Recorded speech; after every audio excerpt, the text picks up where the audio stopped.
अस्सलाम dear student, I hope कि आप सब खैरियत से होंगे। आज से हम लोग क्लास 9 का मैथ जो है वो स्टार्ट करने जा रहे हैं।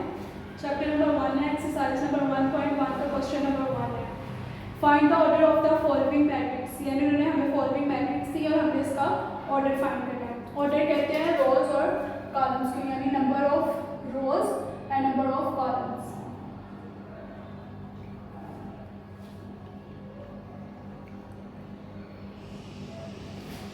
उन्होंने हमें मैट्रिक्स दी है और हमें बताना है कि इसमें कितनी रोज हैं और कितने कॉलम्स हैं।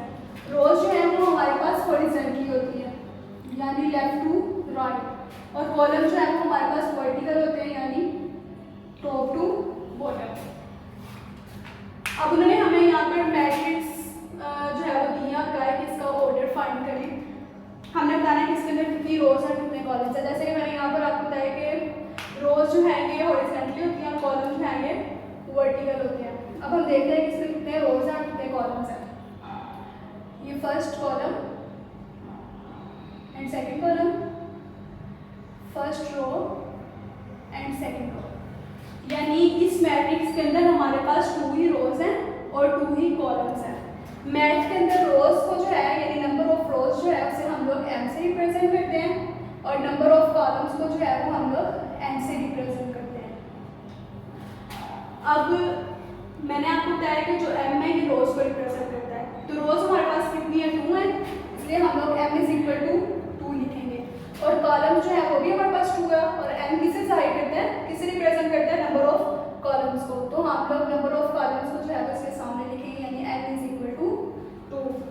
जब हम लोग इसका फाइनल आंसर लिखेंगे तो हम लोग इसे 2/2 लिखेंगे। और इस चीज़ को जो है वो हमने ध्यान में रखना है कि बाय से पहले जो नंबर लिखा जाता है वो नंबर ऑफ रोज होते हैं और बाय के बाद जो नंबर लिखा जाता है वो नंबर ऑफ कॉलम्स होते हैं। ये लाइन्स मैंने सिर्फ आपको समझाने के लिए लगाई हैं, पेपर में आपने नहीं लगानी क्योंकि आपके नंबर जो है वो डिटेक्ट हो सकते हैं।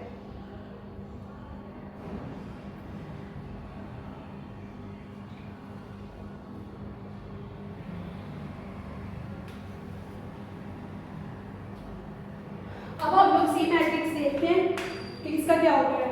इसमें देखें हमारे पास 1 2 कॉलम्स हैं और 1 रो है।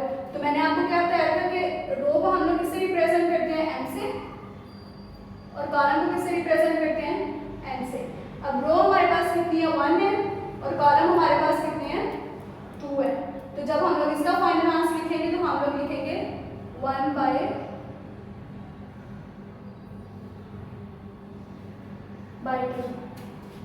अब डी मैट्रिक्स देखते हैं किसका क्या ऑर्डर है।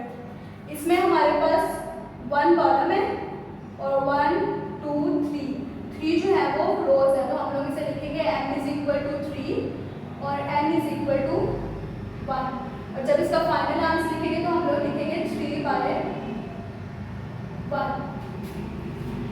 ये जो क्वेश्चन है ये मोस्टली जो है ये MCQs के अंदर पूछा जाता है और MCQs के अंदर जो ऑप्शंस दी जाती हैं वो इस फॉर्म में दी जाती है।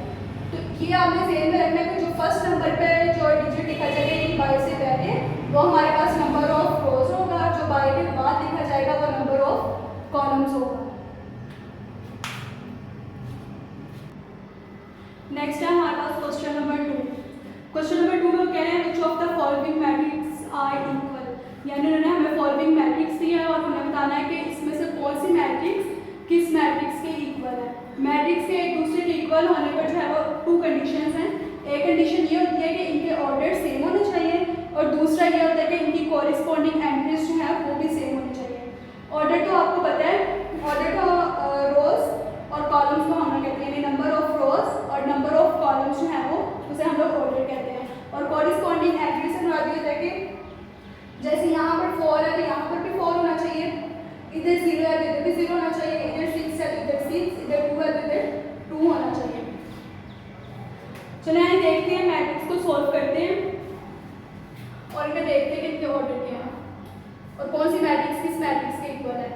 जैसे अब हमारे पास ए मैट्रिक्स है, ए मैट्रिक्स में हमारे पास 1/1 है क्योंकि इसमें हमारे पास 1 ही जो है वो कॉलम है और 1 ही रो है। और रो को मैंने आपको बताया था कि फर्स्ट बाय से पहले लिखते हैं और कॉलम जो है यानी नंबर ऑफ कॉलम जो है उसे बाई के बाद लिखते हैं। अब बी मैट्रिक्स देखते हैं कि इसका ऑर्डर क्या है। इसमें हमारे पास 1 2 2 कॉलम्स हैं और 1 रो है, तो हम लोग इसे लिखेंगे 1/2। इसे हम लोग पहले सिंप्लीफाई कर लेते हैं। 5 में से 2 को माइनस करेंगे तो हमारे पास 3 आ जाएगा। तो इसका ऑर्डर हमारे पास बनेगा 1/1।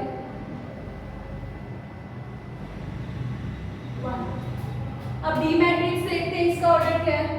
इसका ऑर्डर हमारे पास बनेगा 1 रो है और 2 कॉलम्स है, तो हम लोग इसे लिखेंगे 1/2।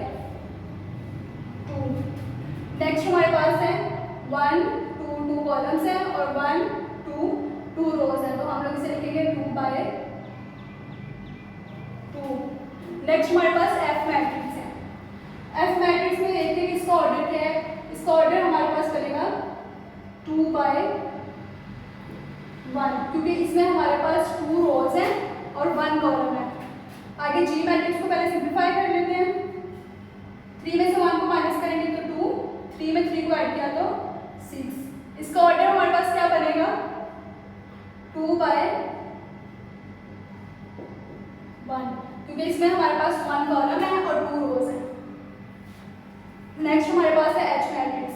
इसका ऑर्डर हमारे पास बनेगा 2/2, क्योंकि इसमें हमारे पास 2 रोज है और 2 ही कॉलम्स है। आई मैट्रिक्स को पहले सिंप्लीफाई कर लेते हैं।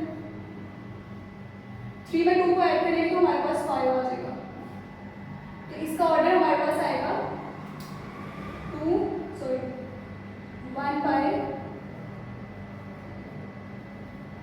क्योंकि इसमें हमारे पास 2 कॉलम्स हैं और 1 रो है हमारे पास। आगे से हम लोग सिंप्लीफाई करते हैं जे मैट्रिक्स को। 2 में 2 को ऐड करेंगे तो 4, ये 0, ये 6, ये 2 आ जाएगा। तो इसका ऑर्डर हमारे पास आएगा 2/2। अब हमने इन सारे मैट्रिक्स के ऑर्डर भी लिख लिए हैं और इन्हें सिंप्लीफाई भी कर लिया जैसे करना था। अब देखते हैं कि कौन सी मैट्रिक्स किस मैट्रिक्स के इक्वल है। जैसे अब यहाँ पर हमारे पास ए मैट्रिक्स है, तो ए मैट्रिक्स का ऑर्डर हमारे पास क्या है 1/1। और अगर सी मैट्रिक्स देखें तो इसका ऑर्डर भी हमारे पास 1/1 है और इनकी कोरिस्पॉन्डिंग एंट्रीज भी जो है वो सेम है, यानी इसके अंदर भी, इस मैट्रिक्स के अंदर भी 3 है और इस मैट्रिक्स के अंदर भी 3 है। तो हम लोग इसे लिख देंगे कि ए मैट्रिक्स जो है वो इज इक्वल टू है सी मैट्रिक्स। नेक्स्ट हमारे पास है बी मैट्रिक्स। बी मैट्रिक्स का ऑर्डर क्या है हमारे पास 1/2। अब डी मैट्रिक्स का ऑर्डर भी हमारे पास 1/2 है, पर इनकी जो कोरिस्पॉन्डिंग एंट्री है वो डिफरेंट है, ठीक है। इसलिए यहाँ पर हम लोग देखते हैं कि कोई और मैट्रिक्स इसके साथ मैच हो रही है। जैसे यहाँ पर हमारे पास 1/2 ये है, आई मैट्रिक्स है। ये मैट्रिक्स इसके साथ मैच हो रही है, यानी इसका ऑर्डर भी मैच हो रहा है और मैट्रिक्स का जो कोरिस्पॉन्डिंग एंट्री है वो भी सेम है। तो हम लोग इसे लिखेंगे B is equal to I. Next देखते हैं हम ई मैट्रिक्स। ई मैट्रिक्स का ऑर्डर क्या है हमारे पास 2/2। अब कौन सी ऐसी मैट्रिक्स है जिसका ऑर्डर 2/2 है। इस मैट्रिक्स का ऑर्डर भी 2/2 है, इनकी कोरिस्पॉन्डिंग एंट्रीज भी जो है वो सेम है। जे मैट्रिक्स का ऑर्डर भी 2/2 है और इनकी कोरिस्पॉन्डिंग एंट्रीज भी जो है वो सेम है। तो हम लोग इसे लिखेंगे A is equal to H is equal to J। अब आगे नेक्स्ट हमारे पास F मैट्रिक्स है। F मैट्रिक्स का ऑर्डर क्या है हमारे पास 2/1। जी मैट्रिक्स का ऑर्डर भी हमारे पास 2/1 है, इनकी कोरिस्पॉन्डिंग एंट्रीज भी जो है वो सेम है, इसलिए हम लोग लिखेंगे F is equal to G matrix.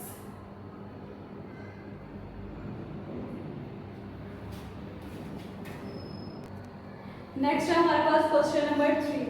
Question number 3 में उन्होंने कहा है कि find the values of A, B, C and D, यानी उन्होंने हमें मैट्रिक्स दी हुई है, क्वेश्चन दिया और उसमें कहा है कि आपने A, B, C and D की वैल्यू जो है वो फाइंड करनी है।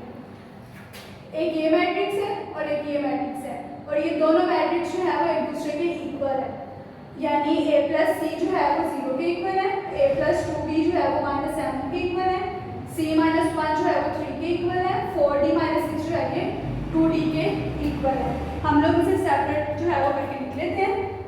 a plus c is equal to 0, a plus 2b is equal to -7, c minus 1 is equal to 3, 4d minus 6 is equal to 2d।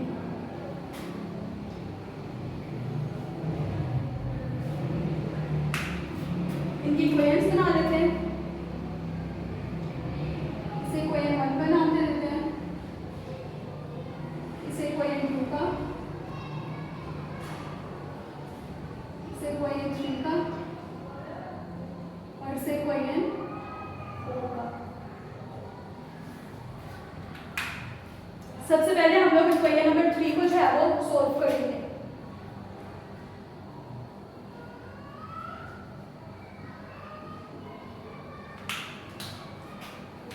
Equation number 3 क्या है हमारे पास, c minus 1 is equal to 3।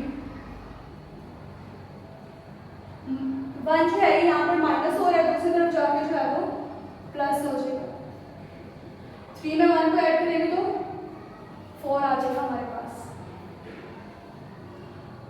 Question में उन्होंने क्या कहा है कि a, b, c and d की वैल्यू फाइंड करनी है। c की वैल्यू हम लोगों ने फाइंड कर ली है, अब हमने a, b और d की वैल्यू फाइंड करनी है। अब देखें a plus c is equal to 0 है, हमने c का आंसर निकाल लिया, c इज इक्वल टू 4 है, तो क्या हम लोग इस c की जगह इसकी वैल्यू पुट कर सकते हैं, क्योंकि c जो है वो इज इक्वल टू आया है 4 के। तो हम लोग क्या लिखेंगे, put c is equal to 4 in equation 1।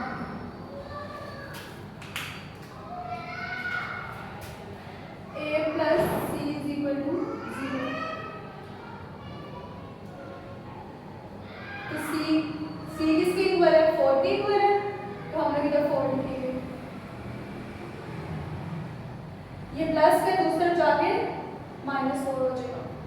आप लोग बेशक ये नहीं लिखो, इसे डायरेक्ट ही सॉल्व करो।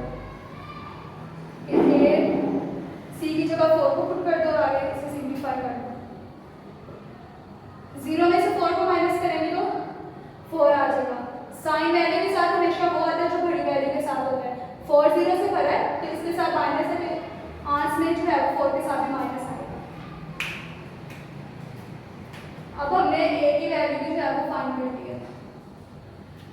क्या हम लोग इस a की वैल्यू को इक्वेशन नंबर a के अंदर पुट कर सकते हैं, क्योंकि a जो है वो इज इक्वल टू है -4 के, तो हम लोग इस a की जगह -4 को जाकर पुट कर सकते हैं। तो हम लोग लिखेंगे put a is equal to -4 in equation number 2।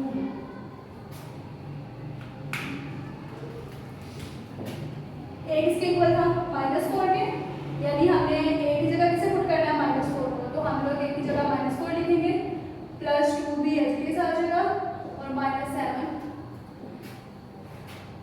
2b is equal to -7। ये माइनस का 4 है, दूसरी तरफ जाके प्लस का 4 हो जाएगा।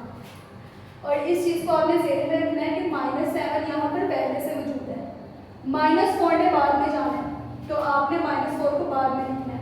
आप इसे इस तरीके से नहीं लिख सकते कि -7 को सेपरेट कर लो और ये माइनस का 4 है, दूसरी तरफ जाके प्लस का 4, इस तरीके से आपने नहीं करना है। जो वैल्यू बाद में जाएगी उसे आपने बाद में ही लिखना है। जैसे -7 यहाँ पर पहले से मौजूद है, -4 ने बाद में जाना था, तो इसे हम लोग बाद में लिखेंगे। ये माइनस का 4 है, दूसरी तरफ जाके प्लस का 4 हो जाएगा। जब हम माइनस 7 में से 3 को निकालेंगे तो 4 को निकालेंगे तो 3 आ जाएगा हमारे पास। 7 पर है, इसके साथ माइनस है, इसके साथ भी माइनस आएगा। 2 यहाँ पर मल्टीप्लाई और इसके नीचे आके डिवाइड हो जाएगा। बी का आंसर भी आ गया, यानी ए, बी और सी जो है वो हम लोगों ने फाइंड कर लिया, अब डी फाइंड कर रहे हैं। From equation number